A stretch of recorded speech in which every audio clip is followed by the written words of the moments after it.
السلام عليكم ورحمة الله وبركاته. مين فينا ما كانش في باله حاجة مهمة عايز يقولها لشخص معين، وفجأة لما بيجي يقولها بينساها؟ يا ترى هل ده ليه سبب معين ولا بيحصل بطريقة تلقائية؟ ده اللي احنا هنعرفه في حلقتنا النهاردة. بس في البداية ما تنساش تشترك في القناة وتفعل زر الجرس علشان يوصلك كل جديد. جاهزين؟ يلا بينا.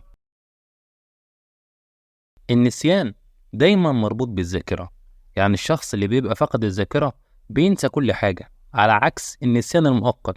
والنسيان طبعا أنواع، زي مثلا النسيان العابر، وهو نسيان المعلومات بعد وقت قليل من تعلمها. وفي كمان حاجة اسمها النسيان التقدمي، وده فقدان للذاكرة تدريجيا بدءا من الأحداث الأخيرة، يعني آخر أحداث حصلت في حياتك بتبدأ تنساها بالتدريج.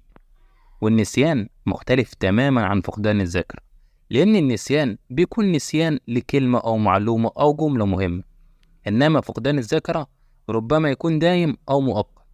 بس في الحالتين بينسى الشخص كل حاجة، اسمه سنه ومعلوماته وعنوانه، أي حاجة في حياته، لحد ما ترجع له الذاكرة تاني. في حاجة في الدماغ اسمها منطقة بروكا، ودي بتقع في الفص الأمامي من الدماغ، وهي المسؤولة بشكل كامل عن إنتاج الكلام اللي احنا بنتكلمه واللي بنقوله خلال يومنا، على عكس منطقة فيرينيك واللي بتقع في الفص الصدغي من الدماغ، ودي بقى المسؤولة عن فهم اللغة بشكل كامل. الكلام اللي بيجينا بالترجمة للغات، لأن الكلام بيخرج ويطلع من الدماغ على هيئة موجات بيتم ترجمتها داخل الدماغ لفهم المعنى، وكل ده بيحصل في أقل من جزء من الثانية.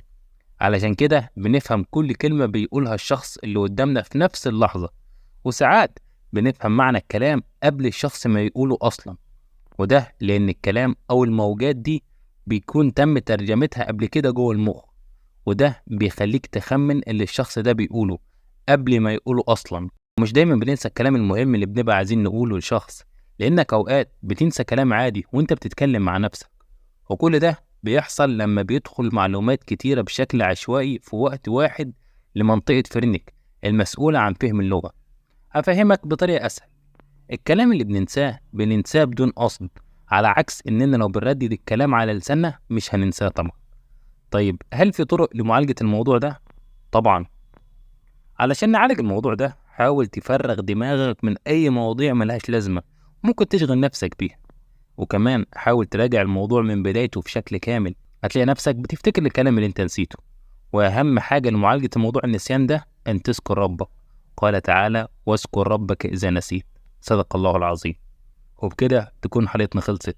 في النهاية ما تنساش تصلي على النبي وتشترك في القناة وتفعل زر الجرس علشان يوصلك كل جديد. شكرا لكم والسلام عليكم ورحمة الله وبركاته متابعينا الأعزاء.